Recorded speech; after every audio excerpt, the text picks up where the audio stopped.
Muy buenas noches y bienvenidos a Los Informantes. Aquí estamos, como siempre, como todos los domingos, con tres grandes historias. Juan Sebastián Herrera, ese es su nombre artístico, siempre supo la verdad. Su padre era un drogadicto que vivía en las calles de Cartago, la ciudad donde nació. Lo podía ver en la banca de un parque o dormido en algún andén, pero era su papá. El niño fue creciendo con esa realidad, empeñado en torcerle el cuello a su destino, de vivir huérfano por culpa de las drogas que arrastraron a su papá hasta convertirlo en un adicto, perdido en un vicio poderoso. Pero pudo más el amor de hijo que lo impulsó todos los días de su vida en el esfuerzo por recuperarlo. En el nombre del Padre, una tremenda historia de amor.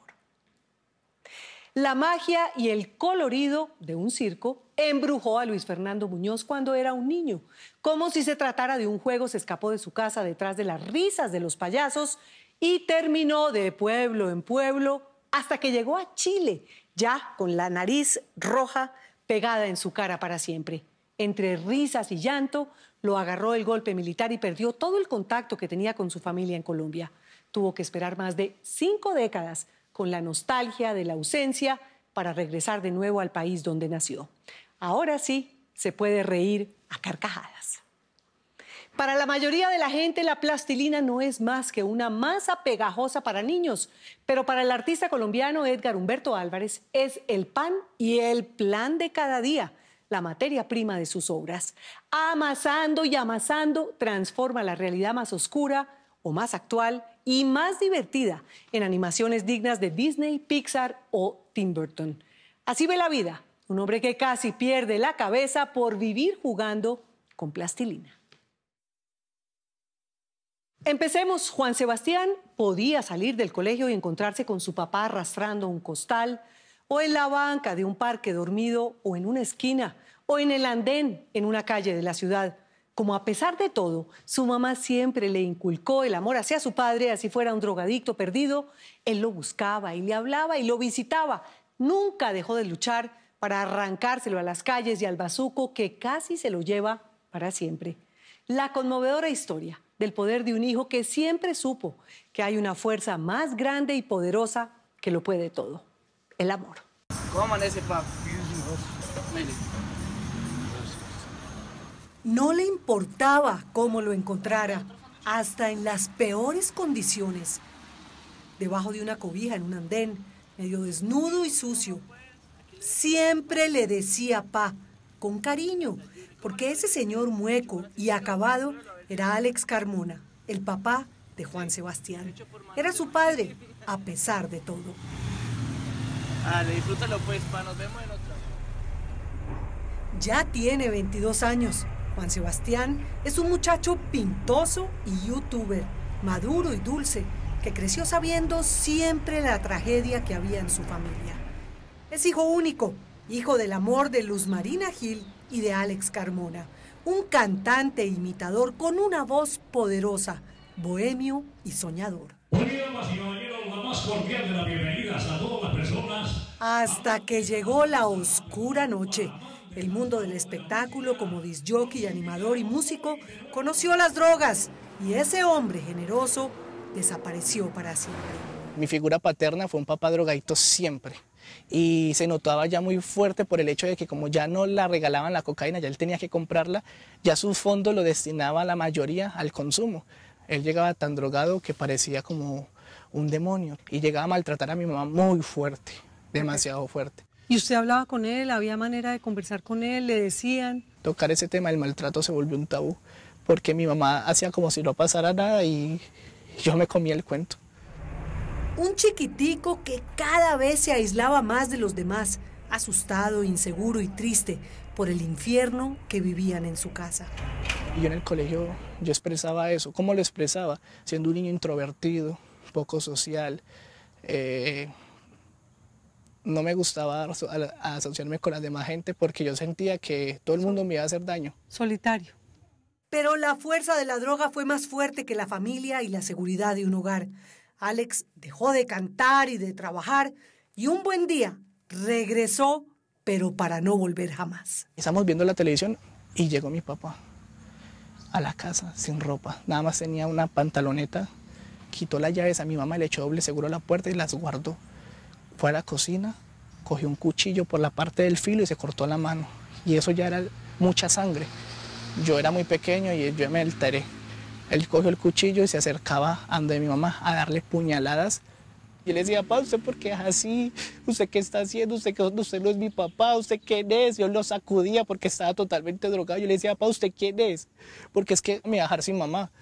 A los 6 meses exactos nunca volví a saber nada de mi papá.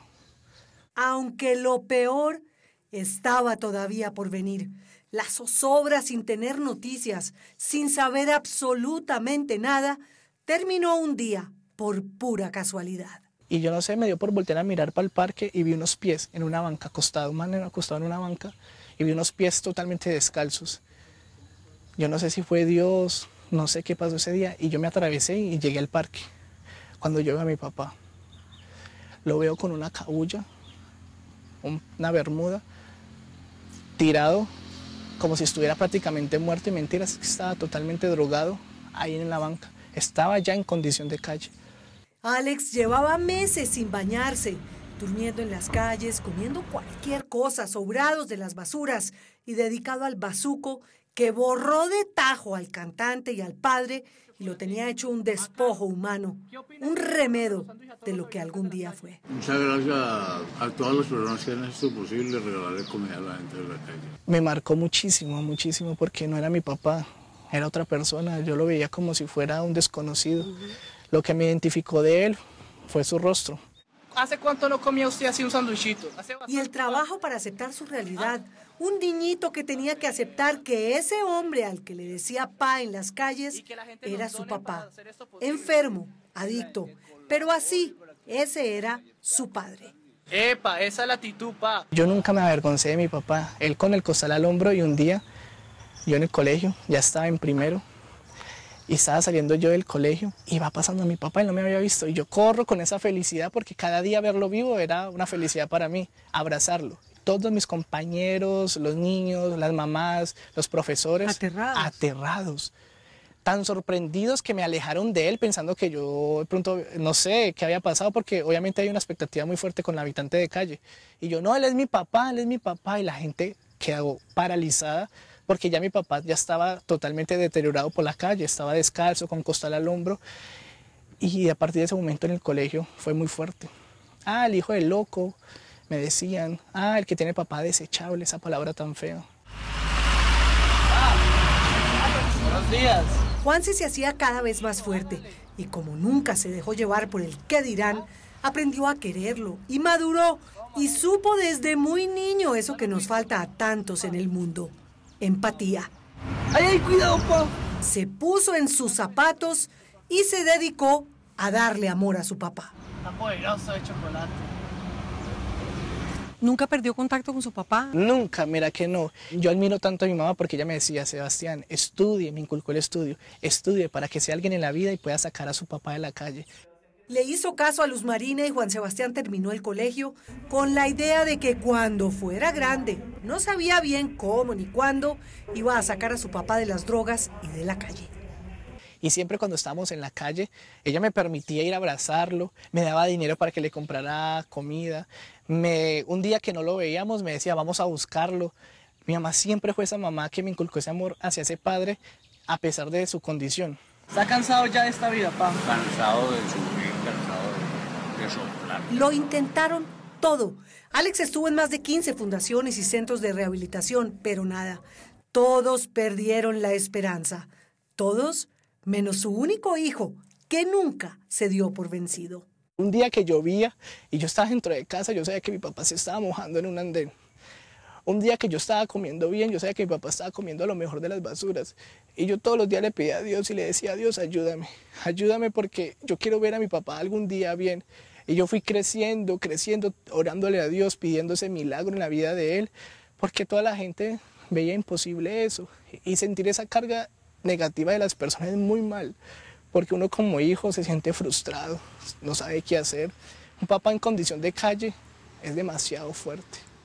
Hay escenas que jamás se le borran de la mente por el maltrato que sufrió Alex como indigente.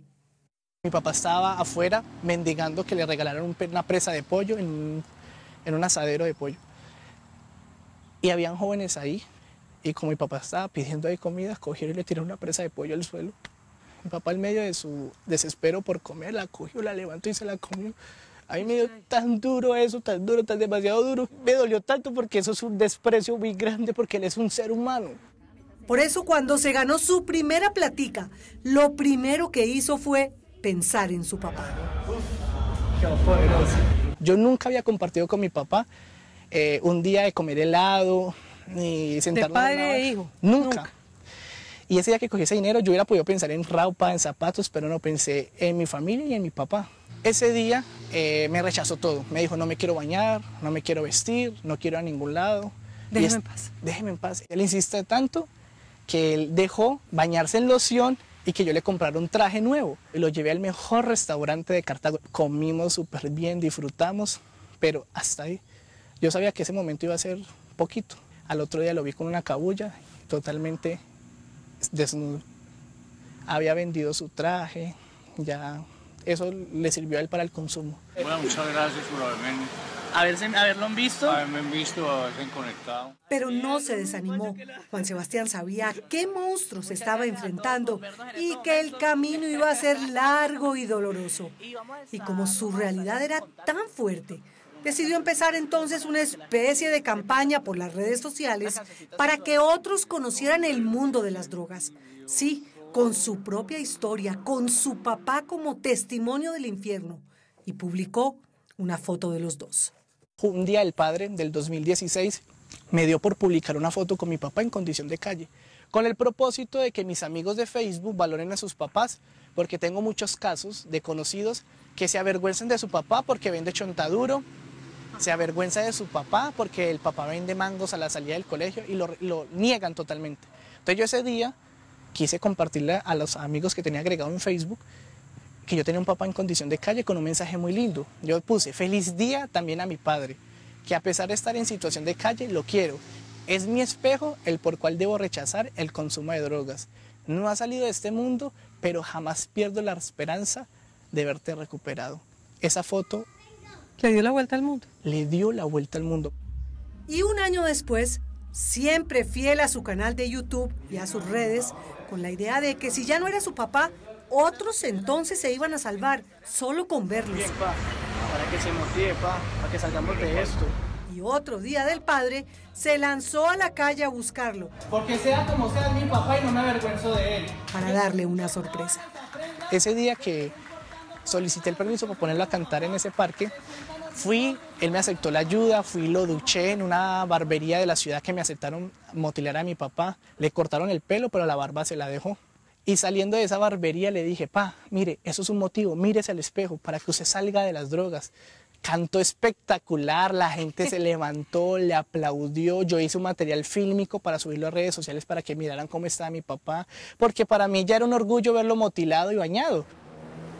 Un clic después de haber publicado los sueños enormes de Juan Sebastián, tan grandes como el mural con la foto de los dos que mandó pintar, más el video de ese día inolvidable que pasaron juntos, llegó un mensaje de la Fundación PIPS en Cali, dispuestos a ayudar a Alex para sacarlo de la calle.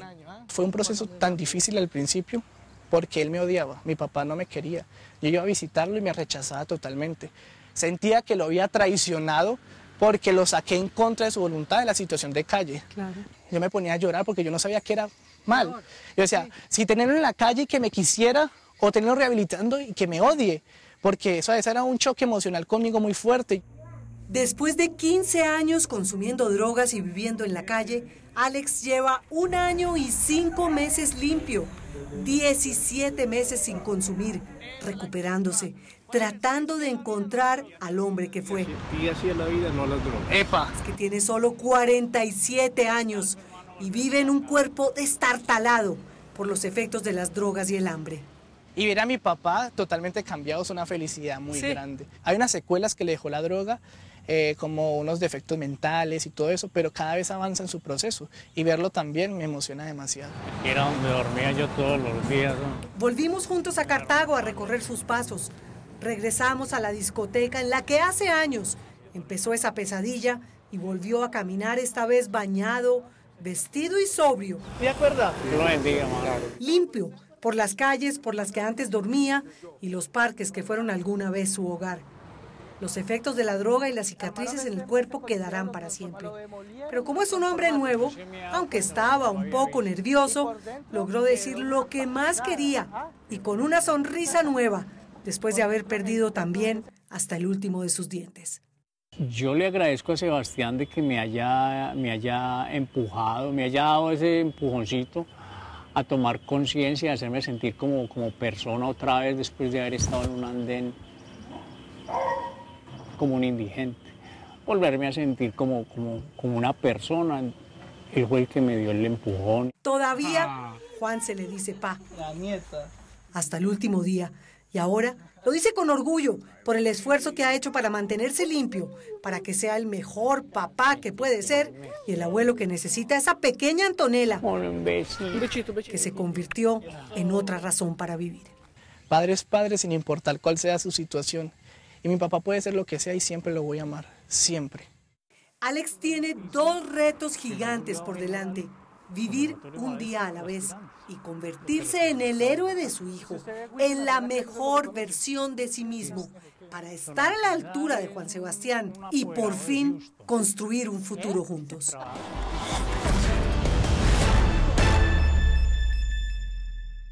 Como Alex ya puede salir más frecuentemente de la fundación, donde ya es mentor para otros adictos, aprovecha para ver a su nieta y a su hijo y espera poder empezar a recorrer colegios para alertar a los jóvenes del peligro de las drogas. Lo mismo que desde hace años hace y seguirá haciendo su hijo Juan Sebastián en su canal de YouTube. No se vayan después de comerciales, la risa y el llanto y la travesía de un payaso colombiano. Ya nos vemos. Luis Fernando Muñoz es un payaso colombiano que se fue de su casa siendo un niño detrás de un circo. Se le voló a su mamá y a sus 7 hermanos. Y como el destino también hace malabares como de magia, terminó perdido en otro país y sin ningún rastro de su familia. Vivió en carpas de circo haciendo reír con su nariz roja y sus ocurrencias, pero siempre con el vacío de haber perdido a su familia. Ya retirado y en plena batalla contra un cáncer de próstata, su hija hizo maromas para darle el mejor regalo a su papá y buscó a los Muñoz en Colombia, de los que no sabían nada hace más de medio siglo. Federico Benítez acompañó al payaso Cuchilla a recibir el mejor aplauso de su vida.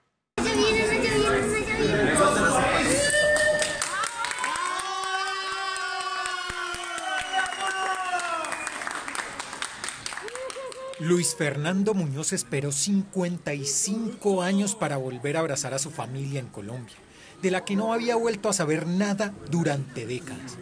Se le voló a su mamá, no solo de la casa, sino del país donde nació, cuando apenas tenía 13 años, por irse detrás de un circo chileno con el sueño de convertirse en un payaso.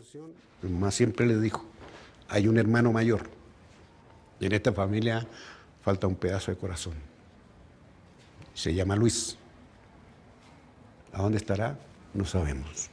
Y aunque ya no encontró a su mamá cuando regresó a Colombia, el abrazo que le dieron sus hermanos en la salida de vuelos internacionales del aeropuerto El Dorado le hicieron sentir que nunca habían dejado de esperarlo. 55 años sin venir y 55 años de sufrimiento, de humillaciones y de alegrías.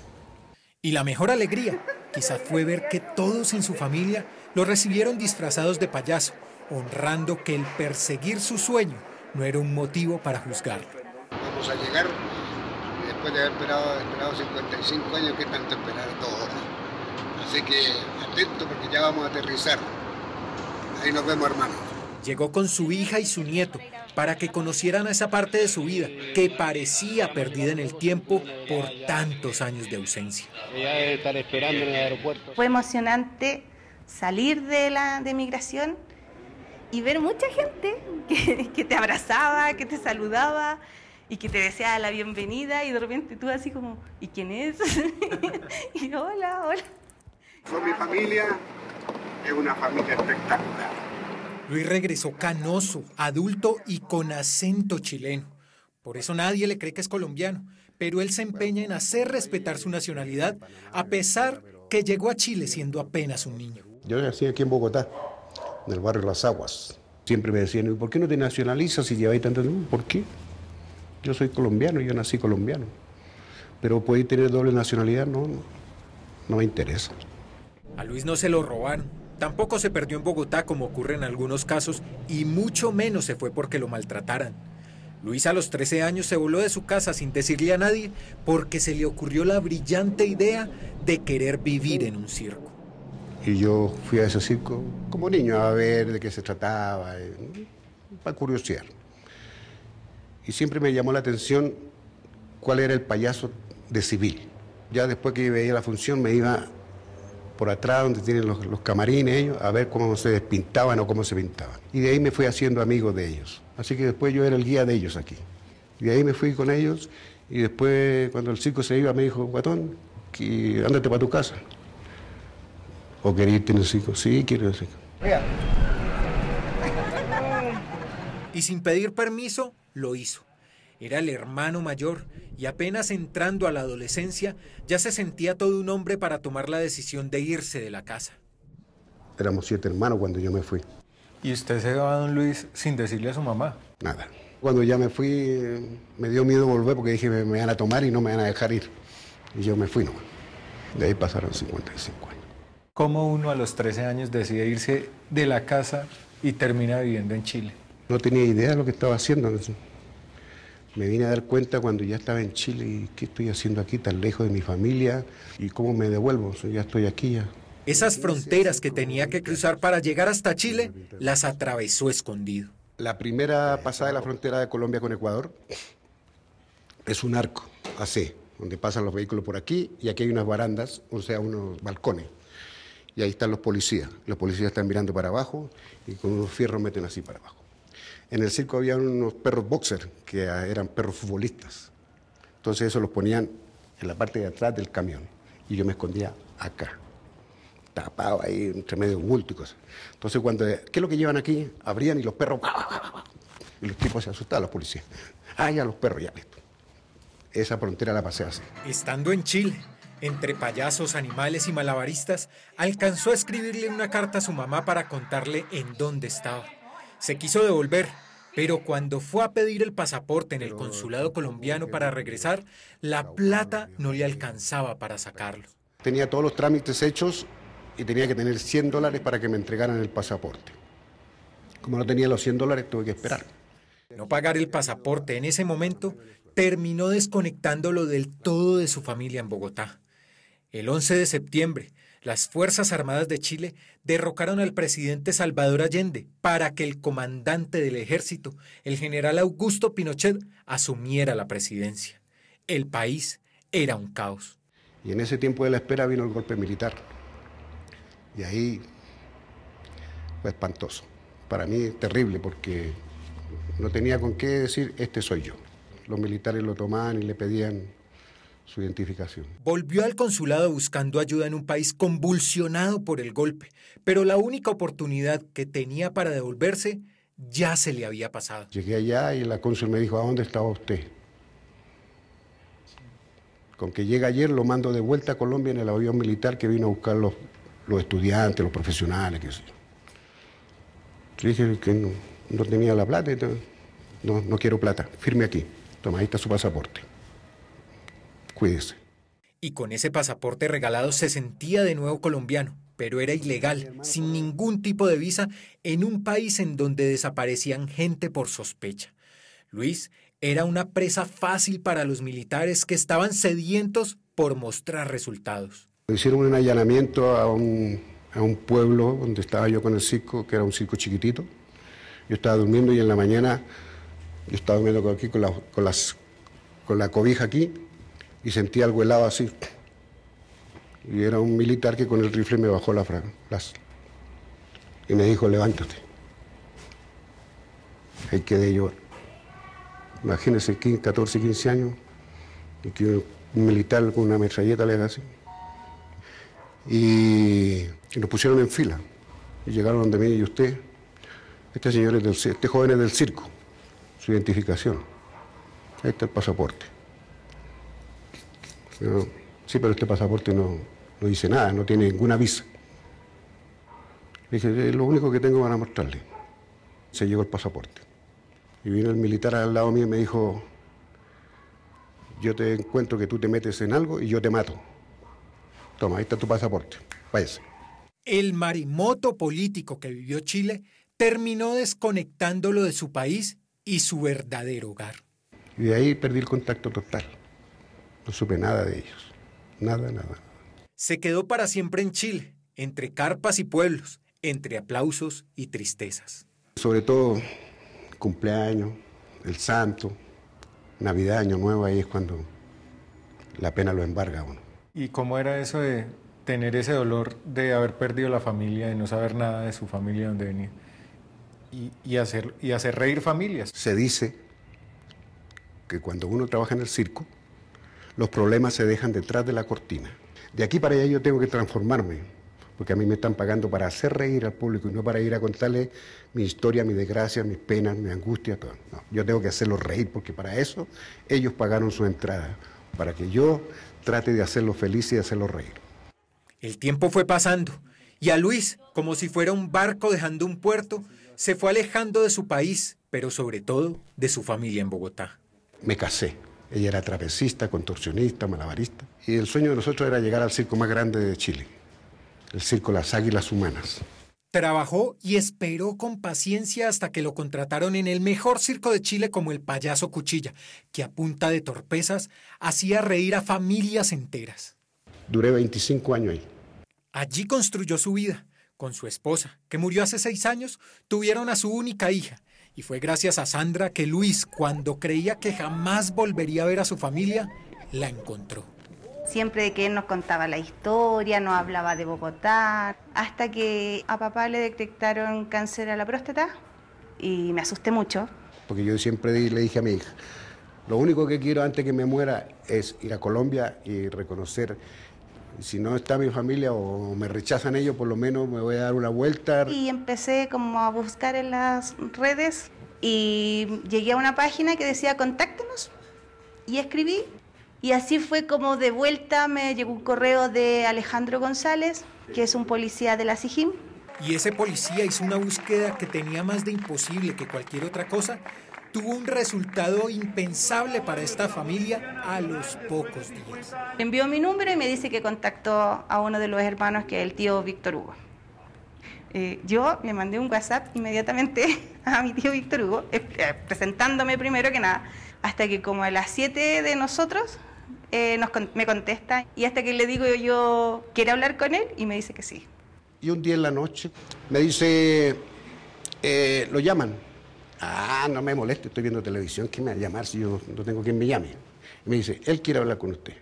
Le dije a mi hija, ¿y quién es este huevón? Me dijo, es su hermano. Mi hermano. Buenas noches. ¿Cuál es su nombre? Víctor Hugo Ríos Cortés. Lo primero que pregunté a mi mamá, no, hace 16 años que murió. Hay que resignarse. Y aunque ya no estaba su mamá, encontró unos hermanos que lo recibieron como si fuera el hijo pródigo, sin reprocharle nada y con los brazos abiertos. Hay que empezar a preparar el corazón para llegar aquí. Y cuando llegué aquí, estaban todos vestidos de payaso. Y yo con la desesperación, la ansiedad, no, ahí ya fue una locura, ya estaba en el aire, ya no me daba cuenta de lo que hacía. Y mi abrazo con mi hermano, mi sobrino, y que todos me quieren para ellos. O sea, aquí se pelean ellos. Ahora más tranquilo me voy a morir. Tranquilo y feliz. Feliz de estar en mi tierra, que es maravillosa, digan lo que digan. Cuando quizás Luis esperaba pasar los últimos años en Chile jubilado y lejos del circo y del país donde nació, a sus 70 años regresó sin imaginárselo a esa Bogotá que se conocía como la palma de su mano cuando era niño. La encontró más congestionada, llena de edificios Transmilenio y con mucha más gente. Lo único que no cambió para él fue el amor de su familia, que nunca renunció a esperarlo para hacerle esa bienvenida que su mamá les inculcó que debían darle cuando regresara.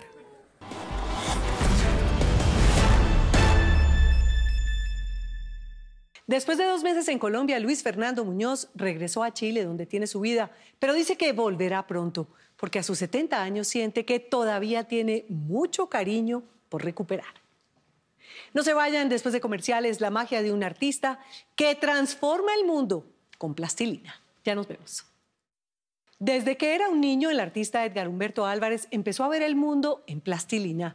Hacía muñequitos hasta con areparina. Y ese talento único para transformar todo lo que tocaba en muñecos lo convirtió en un genio de la animación. Es que con plastilina ha hecho campañas para organismos internacionales, videos para bandas de rock en MTV, plastichistes, caricaturas, libros de historia, críticas sociales y hasta un documental que visibilizó a los casi 60.000 habitantes de la calle que deambulan por Hollywood. Una joya de la animación que por poco lo deja en la calle. Andrés Anil lo cogió con las manos en la masa mientras le daba un soplo de vida en el Bronx a su más reciente creación, porque la plastilina no es solo un juego de niños. En artes plásticas, decir, yo me voy a dedicar a trabajar con plastilina, pues es absurdo. Entonces, pues sí, o sea, como eso es para niños, eso no es artístico. Arranques como, ahí hace muñequitos, pero después se dan cuenta de toda la magnitud que puede tener el trabajo que hay detrás. De tanto amasar muñequitos de plastilina, tanto llevarla hasta en las uñas y convertirla no solo en obras de arte, sino en el material que respira y lo alimenta, Edgar Humberto Álvarez terminó viendo el mundo en plastilina. Cuando hice mi primera animación, yo dije, esto es lo mío. Eso fue automático, o sea, ese sueño que uno tiene de niño de que sus muñecos cobren movimiento. Nieto de un artesano boyacense, empezó a modelar muñequitos con la misma areparina que usaba su mamá para hacerle el desayuno en el colegio. Y luego de casi 40 años de pasarse horas y horas fundiendo la realidad con sus fantasías animadas, logró ser el único colombiano con el poder divino de convertir todo lo que toca en explosiones vivas de color. Eso es lo chévere, es que esto es pura magia. Yo puedo trabajar muchos temas de crítica política, pero la plastilina ayuda a que no sean tan fuertes y no sean tan agresivos. Entonces entra es clave. Entra en suavecito, exactamente. Se hizo como una presentación artística, pero en el Museo de Arte Moderno. Pese a que no es un material de museo como el óleo o el mármol, sino de jardín infantil, la plastilina lo transformó en un artista de la talla de los grandes genios del arte contemporáneo, en un escultor capaz de dar un soplo de vida a los momentos más remotos y oscuros de la historia de Colombia. Muchos de mis trabajos en el colegio siempre tenían que ver con plastilina, o sea, como que la historia me gustaba, entonces si se hablaba de Cristóbal Colón, iba a mirar los libros, cómo era Cristóbal Colón y lo hacía en plastilina. Por sus manos han pasado 500 años de historia nacional. Cristóbal Colón, los indígenas y los conquistadores. Bolívar, Santander y los demás héroes de la independencia. La guerra de los 1000 días y los miles de muertos que dejó.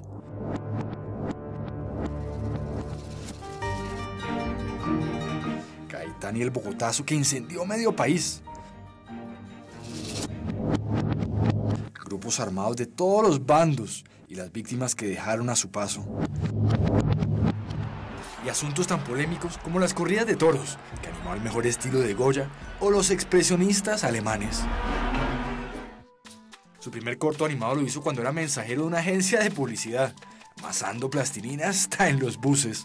Cuando hice mi primera animación, yo dije, esto es lo mío. O sea, ese sueño que uno tiene de niño de que sus muñecos cobren movimiento, pues, o sea, la primera vez que lo hice para mí fue lo máximo.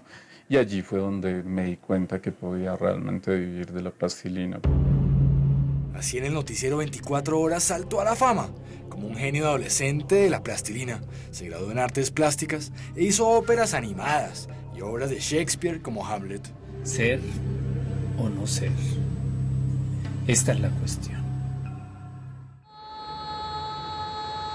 Pero su proyecto más premiado, más aplaudido en todo el mundo y al que más cariño le tiene, se llama Los Invisibles. Ha ganado como 7 premios, festivales en Italia, en Estados Unidos, en Hollywood. Ha llegado hasta la China. Es un documental animado sobre los habitantes de la calle que deambulan por Los Ángeles, California, y al que se entregó de cuerpo y alma.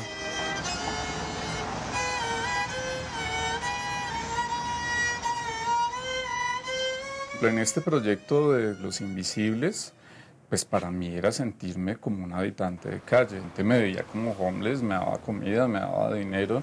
Y sentirse uno así es duro, o sea, es fuerte, porque igual, o sea, hay momentos en los que uno puede estar muy bien de ánimo, pero momentos en los que uno, de madre, va a terminar en la calle. Convirtiendo habitantes de la calle, gente de carne y hueso, que nadie veía, en personajes animados de plastilina, en obras de arte, casi termina en la calle. En esto, algo importante es que parte como del proceso para mí era ser un homeless. De la calle conserva el gorro, la barba y los recuerdos de esos días cuando deambulaba por las calles de Los Ángeles, detrás de todos esos hombres y mujeres sin techo, a los que Hollywood les había dado un portazo a la cara. Fue interesante porque empecé como a hablar con muchos de ellos, fueron como de mis mejores amigos en la ciudad de Los Ángeles. Ellos tenían el tiempo que no tenía la gente del común, entonces eso por ejemplo, era fundamental. Y pues también eso, o sea, uno vive muy solo en una ciudad de estas, entonces fueron realmente como mis compañeros. En Colombia Edgar lo tenía todo. Era jefe, dueño y señor de Plastilina Creativa, una exitosa productora de animación capaz de convertir un material tan infantil e inerte como la plastilina en lo que le pidieran. Son esos choques de egos, donde la gente dice, pues que yo en mi país era actor y me vengo aquí, resulta que no me va bien, me toca trabajar en otra cosa y entonces pues obvio vine con una expectativa muy distinta, pues termino chiflándome y termino en la calle. A punta de talento, imaginación y mucho trabajo, se había ganado el respeto y un lugar prominente en el mundo de la animación. Pero sentía que algo no encajaba en su vida y no le gustaba cargar con el peso de ser el jefe y el responsable económico de una nómina a su cargo. No tengo vocación de empleado, o sea, ni tengo vocación de jefe tampoco, o sea, no me gusta ni ser jefe, me gusta ser independiente, entonces eso es chévere. Buscando liberarse, liquidó su empresa y empacó maletas para irse a Estados Unidos, no en busca del sueño americano, sino de una actriz y cantante de la que se enamoró perdidamente. Los dos estudiamos teatro. Pues ella era la actriz, yo era el estudiante. En Los Ángeles conoció los grandes estudios de Hollywood, pero su sueño no era llegar a Pixar o a Disney y convertirse en un empleado más.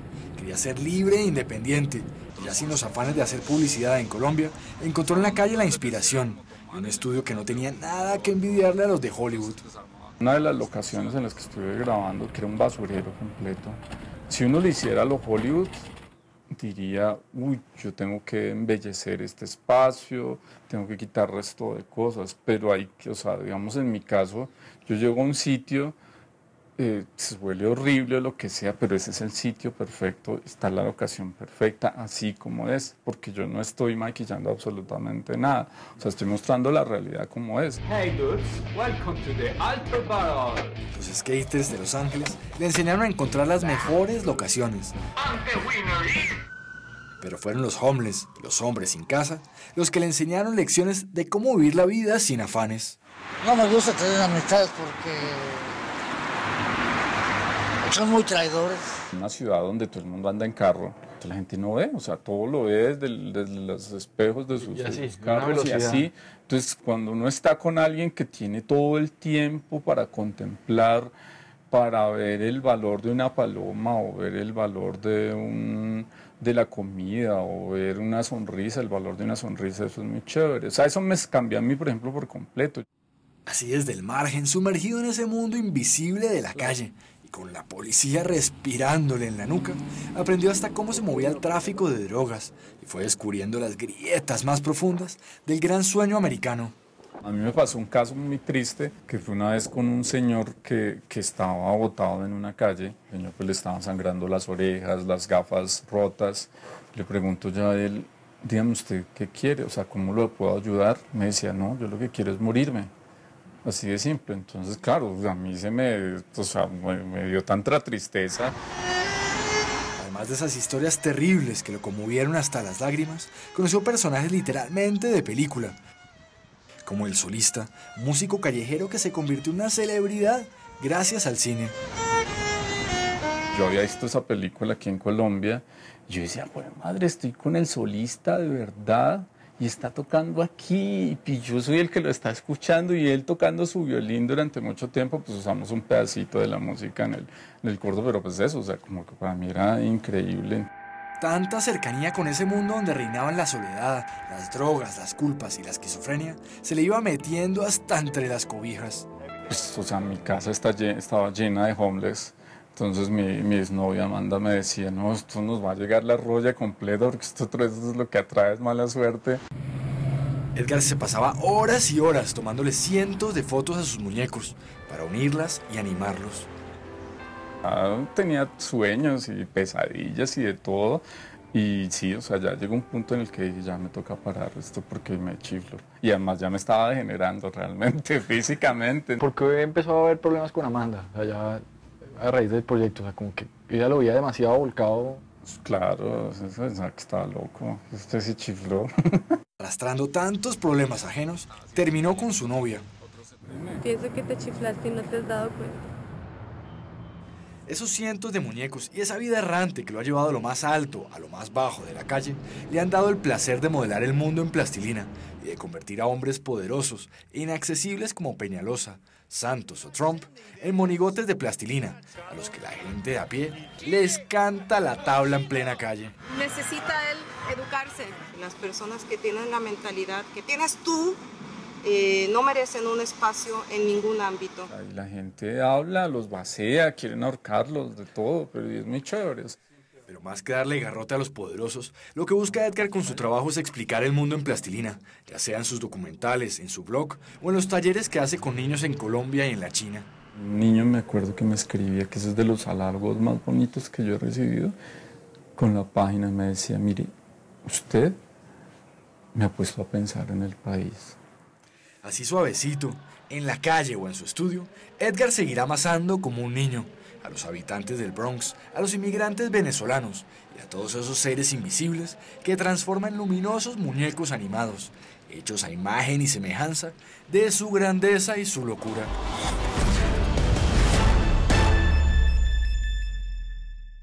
Sus muñecos no se han tomado todavía en los museos, pero sí Internet, donde las animaciones de Edgar se han hecho tan virales que hasta han llegado a la China.